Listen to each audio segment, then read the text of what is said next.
try not to think about writing as a business. I mean, it is, of course. I mean, I it's the only way I pay the mortgage is through writing. It is my job.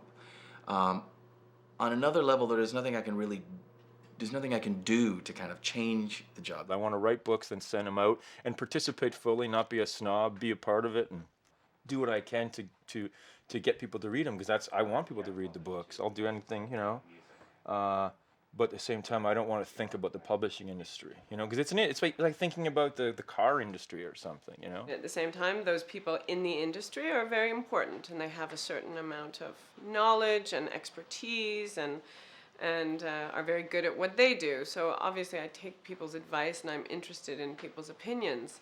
And they often have my best interests at heart.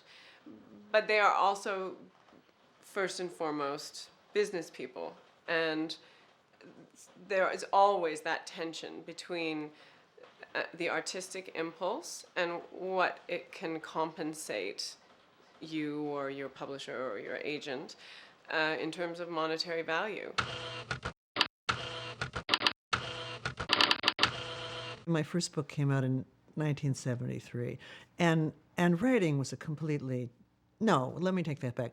Writing was the same, publishing was very different. So, I got $1,000 advance. It seemed like a fortune to me. I was unbelievably happy, and there was much less of a sense of writing as a career. I mean, there was more of a sense of writing that we were artists. That's what we were doing. And there wasn't any idea about huge advances or, Barnes & Noble maybe had just begun or was just beginning. The chain stores were much less of a factor in what we wrote. Certainly, the marketing divisions weren't as powerful. I mean, my first book was published by Athenaeum, which was a small house. I mean, later acquired by a corporation, but in fact, Pat Knopf was the head of it. Harry Ford, who was a legendary editor, was my first editor. So there was the sense of you were still involved in this sort of, I mean, I have to say gentlemanly. No one even thought gentlemanly profession that you were writing, the sort of, it was like Hemingway and, you wrote for this kind of tradition. Now, of course, it's very different. These are the bookstores you're going to, how many units are being put out, the lists, trying to get on bestseller lists, all that. The reviews, the pre-pub reviews are terrifying. And then the reviews that come out in the newspapers afterwards. So, these are all the things you have to face, and the glamour of writing becomes, very tension-filled. And the pressures that everyone at the company is under, especially in the book business, which is a pretty small world and pretty small stakes in terms of finances and popularity. Like in America, if you have a network television show and 1 million people are watching it, that is an abysmal failure. But in book publishing, if 30,000 people buy your book, that is, a smash success. So it's a very small world, and I'm way more aware of the mechanics of publishing and how I'm expected to help out with that.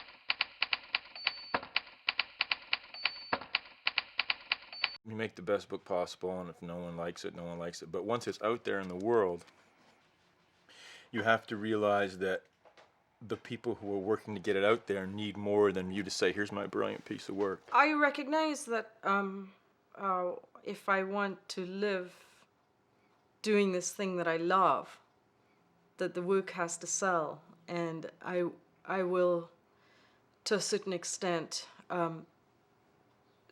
help my publisher, help the bookstores and so on.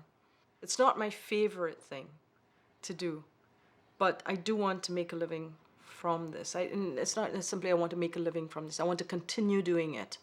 And in order to continue doing it, I must make a living. My very successful writer friends know to a decimal point how many books they are selling, in which country, and how much their royalty check is going to be. I'm not successful enough to be in that league. Also, it's not something that fascinates me. Maybe because I don't have the money, but partly because I don't think I'm that kind of a person. I would rather have somebody I trust look after the money and let me do the creating part. I have no idea in my head that I'm going to become rich and famous from my writing. Nothing like that. I just want it to be published and to be read and to be published as beautifully as it can be, which at this point in time, I have accomplished that. It's sort of back to the drawing board each time.